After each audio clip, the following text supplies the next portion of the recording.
Hey, it's Mack with PriceActionTradingSystem.com, and it's Thursday. It's July the 30th. This will be our chart lesson for today, and this is going to wrap it up for the week. I normally take Fridays off in the summer um, tomorrow, so I'll be taking off tomorrow. So there'll be no chart lesson tomorrow. I do usually come in and trade for a couple hours on Friday, and I usually do the midday chart, but no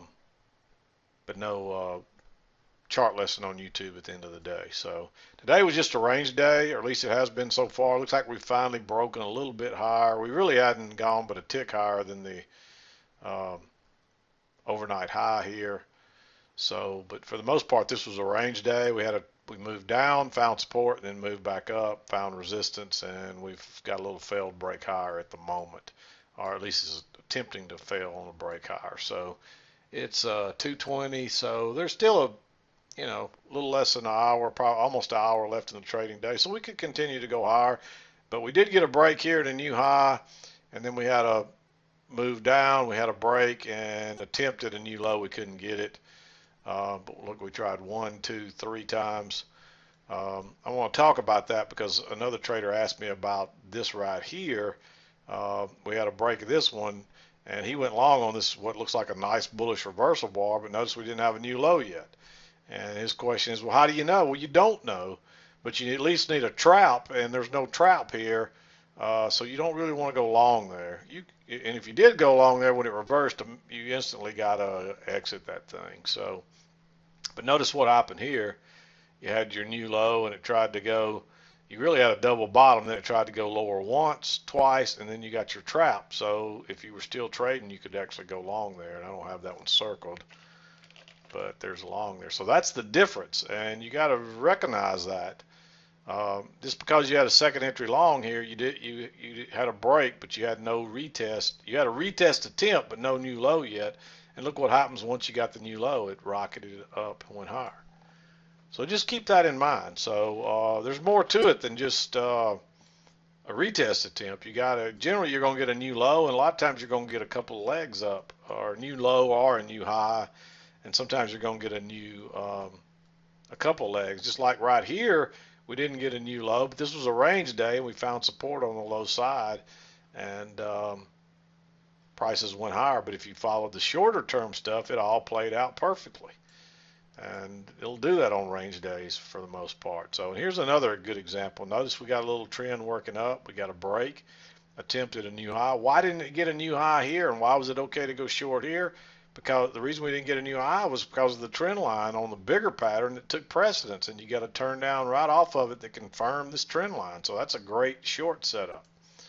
So make sure you understand that. I hope that was a good learning example for some of you. But early on when I came in, we were trending down. We really didn't get a good setup until this trade right here, and this is close to being a green one. And the reason I like it as red is because we broke out the high side, immediately turned and went right out the other side of this bar, all in one bar.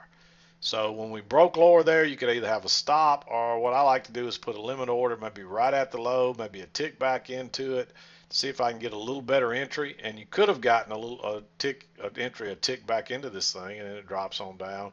But even if you use a stop, it still worked. And then it turns up off the trend line. Uh, comes we create the trend line. At first, I was playing this like a range, pretty much, and this was like a little um, retest of the lows here. But you had the little trend line, and that's your first break. So you know you're going to try to get a new low. And we got a new low, and then it bounced. And that's exactly what you expect to happen. So then we're trending up. You get a break. You get an attempt at a new high. And there's a second entry short right here, but you don't want to take that. There's no break of this shorter term trend line. There's no bearishness whatsoever. This is a horrible signal bar. So even though this would have worked, you got to skip that and wait. And when it comes back and test that trend line again, so now you got your third touch, which confirms it, and then you get a big bearish reversal bar on top of that, just go short below that. And that's the trade of the day. If you catch that one trade, you can make multiple points on that one entry there. And then we come down. Notice how we hadn't got back down to this lower trend line yet. So that's the reason I like this. This would have been a little iffy otherwise. But notice the new low, pull back first entry, pull back second entry. So that's a second entry short, and it was a quick, easy scalp. And it bounced. When it bounced right here, that's a double test of that previous low, and it's off the EMA. We don't really have a break of this trend line, so it's a little bit risky going long there. But there's a trap, and we're probably going to at least get back to the EMA. And this is looking like pretty strong support. So if you're wanting to be really aggressive, I'm okay with taking that long. But past that, I think you got to skip it. I actually circled the wrong one right here. Notice that this is like a bigger double bottom, so that's like a new low, and you got a first entry, pull back a second entry. When that second entry fails, you got a trap, and you're looking for an attempt at a new high. This is just a trend line right here. That's the first break, and so I like that one for the upside. But when it tries to go lower again, you might consider entering there. That's going to be more of a green one. And I'll go ahead and circle it. That's going to be considered more of a green circle. But you might consider either adding on. The only reason I didn't like really adding on there is because it was triple highs. It could tick higher and turn down. But the odds are with that many failures trying to go lower, there's going to be enough people trapped that it's going to push a little higher as they all exit. And so I like that one. Then you're working lower. You could treat this like a failed second entry long as well. So you might want to enter short there, but I think you were better off to wait until you got that trap here and when it turned back down and go short right there. I'm willing to probably give that one a green one too because it is a failed second entry long.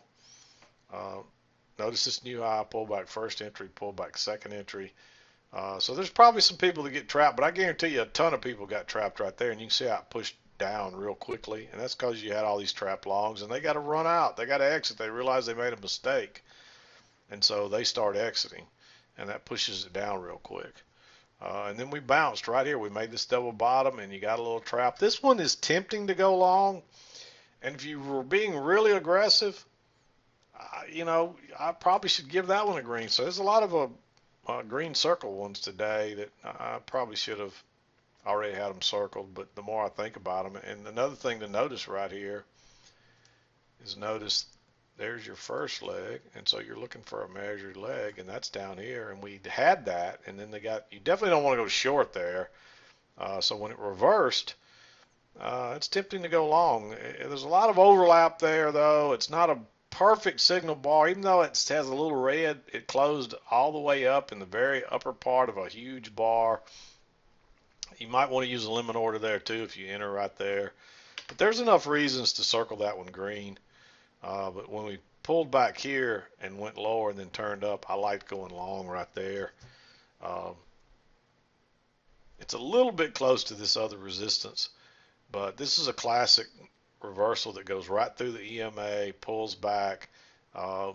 You're better off to wait on this one for the sure thing, where you get the failed second entry short. That's a definite reversal pattern, so I like going long there for sure. But I really like this one as well, and it's a nice, fairly bullish bar right there.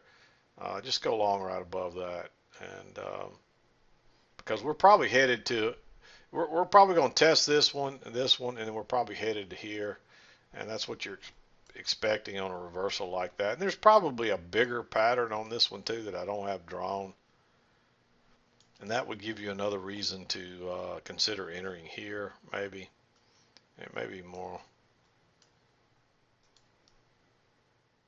like this. Just see how this fits on the other side. Yeah, you can see that's it right there, no doubt about it. And then that would lead you to like these shorts up here much better. There's already the resistance from the range, and there's already the break and a couple of legs up of the shorter term. This is a spiking channel. Notice how it spiked up and went into a channel. You got your break, a couple of legs up, and so there's multiple reasons to want to be thinking short up here. I don't think you want to take this first entry, But then you get a second entry with a big bearish bar and a lower closes and lower highs. But then you get the failed second entry long there, and so you definitely want to enter that one. And didn't get anything more than scalps out of them, but that's fine. Sometimes you get runners, sometimes you don't. And then we kind of went into this little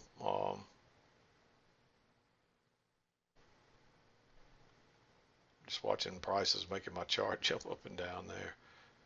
But then we went into this little correction here. But notice the new high, pullback, first entry, pullback, a nice second entry on about the fourth or fifth bounce off that support area right across there. So a lot of reasons to want to enter that one. And that took off again. So, and that got us into the 2 o'clock hour. Of course, I don't mark anything after that. So it was a pretty good trading day. It looked like it was going to be downhill again at first, and then we reversed, and we're still hovering right around that 2100 area. That's the magical number lately. When we get above it, prices tend to pull back to it, and when we get below it, prices tend to pull back up to it. So it's like a magnet, and it keeps drawing prices to it. Anytime you get far away from that 2100, it seems like it's either a good selling opportunity or a good buying opportunity if it's low, and selling if it's high. But today was really straightforward. Okay, I just can't get through one of these without an interruption. But yeah, it turned out to be a good trading day. Just a range day in the end. But there's a lot of trades in there. There were a lot more what I consider green circles today that were, especially if you didn't realize what was going on. Even if you realized what was going on, it got a little tricky right in here, because usually once you come off the low side, where are you heading back to the high side? And there's generally a midpoint in these ranges, just like the channels. And what happened was we hit this midpoint, which is probably more right in there. We'll just measure it and see.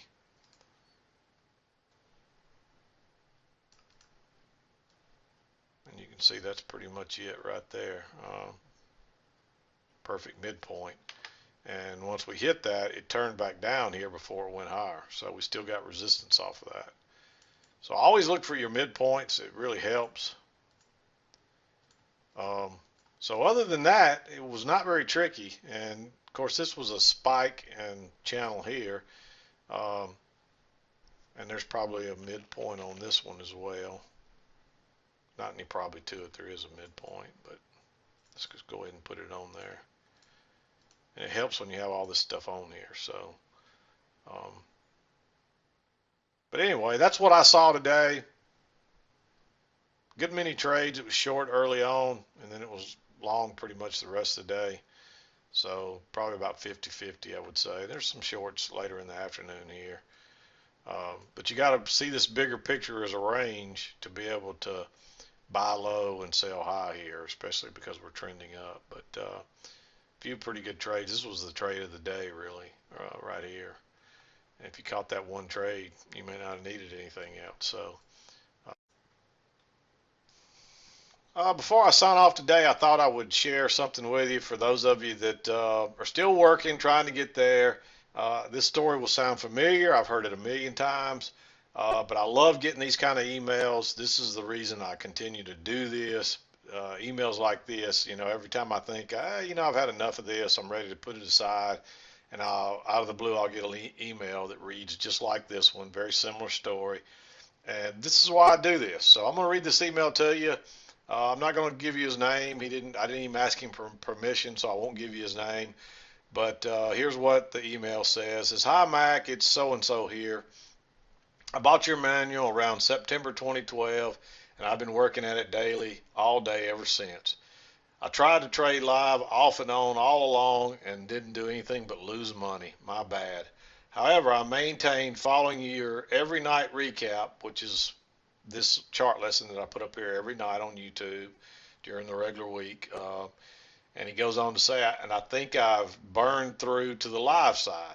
This year in the spring, I decided to push through to the live side as I traded well in sim. It took me a few $1,000s of loss, but now finally I can think and trade live just as I did on the simulator. I can think about trades and not the loss. I've come back enough from the downside to trust that it works. I can't thank you enough for the patience you have with what is clear to you but not to us. Thanks so much, Mac. Really, thank you. I knew when I came across you and listened very closely, I could trust you. That is what gave me drive to continue, patience that I hear in the recap, and the reassurance that one can do this if they commit. Few would understand the thanks I give you other than the ones who have tried. And he signs off with his name there and where he lives. But hey, I mean, that's a common theme. I hear that over and over and over. If you want to do this, there's only one way, and that's to learn to read this chart. It's to learn to understand price action and what prices are doing. And even then, you'll get fooled some, but it should be very few and far between, and you will continue to get better and better. So even once you get this and you're profitable, that's not the end of it. If you keep doing it, you're going to get better and you're going to get better. And somebody sent me an email. I said that in a chart lesson the other day, and I wonder if people hear some of this, because sometimes people don't hear the things I say. They hear what they think they want to hear, and it's not really what I'm saying. And that's just common in anything when you're teaching something. Some people don't quite grasp it and they take the wrong thing away. But regardless, this gentleman, I think he posted on one of the videos, and he basically said, I still get better every day. And so he heard me say that. And that goes for me too. I still get, the more experience, I've got over 10 years of sitting here all day long watching this chart print. That's a long, long time. And I had just as much frustration and losing and trouble as everybody else and does in the beginning. And so that's common. But the key to this, let me say this. I hadn't said this lately. I say it every so often, but what makes you better at trading is not trading. Screen time helps, watching it print, but what makes you a better trader is studying as many charts as you can get your hand on. And what you want to do is look for reversal areas like here. Study this. What does it look like? What does a reversal look like? Look at this reversal area here. We were all downhill till here, and then it was all uphill. Study this area diligently until you learn to see what it looks like and to recognize it. And generally what you'll find is that you'll have a double top and a failed break. You'll get a rush right through the EMA. Look how the EMA didn't hold there. We rushed right through it. Because generally the EMA holds on a trend. And look how we rushed right through it right there and made a newer low than the previous lows. That's the first sign. And look right here. You get a double bottom. You didn't get the trap here, but it couldn't go any lower. And then you get that rush right through the EMA, and it pulls back and tests it, and it goes higher from there. That's what reversals look like. And study your charts. Anytime you have a losing trade, there's something there that you missed. The price action is never wrong, never. It's always right. Every once in a while, it's so close that it'll fool you, but for the most part, it's not wrong. You just missed something. And just like right here, we didn't get a new low, but the price action is not wrong. There's a reversal here. And sometimes you don't get a new low. Nothing is ever written in stone. But most of the time, after a trend line break, you get a new low. You get a retest on a new low or a retest on a new high. And look at all these short-term ones. Look at this. It moved down. You got a break, a new low. Moved up. You got a break. Hey, we didn't get a new high here. Wonder why. But it's because of that trend line right there. It's a bigger pattern. It took precedence. It turned prices lower. You're trending down. You get a break, a new low. What happens? You go up. There's really a short-term trend right here with a break and a new high. It's so small, it's not worth putting it on there. But then you tested that low again, and then you're moving up. You get a break, a new high, and what? You're moving down. You get a break, a new low. You're moving. And this is a spike. It's moving up. You get your break, a new high. You're moving down. You get your break. We couldn't quite make a new low again. The support was too strong, and we started moving higher again. So it's pretty straightforward. Learning, it's easy to see after the fact. People try to tell me that all the time. Of course it's easier to see after the fact. I'd never dispute that.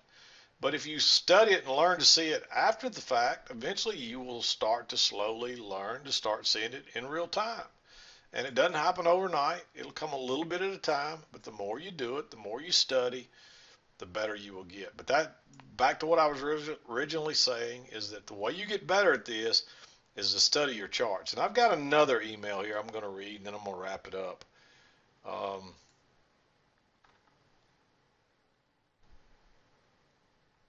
Listen to this one. This is gold right here because it just reinforces everything I try to tell people every day. It says, "Hi Mac. After your response to my question last week, I realized I was not spending enough time studying my charts, so I completely changed the plan. From 6 hours sim trading and 30 minutes daily chart lesson to just 3 to 4 hours of sim trading and the rest all the hours studying my charts and watching the daily chart lessons. I also now mark all the possible setups prior to your video, and then I see what I missed compared to you."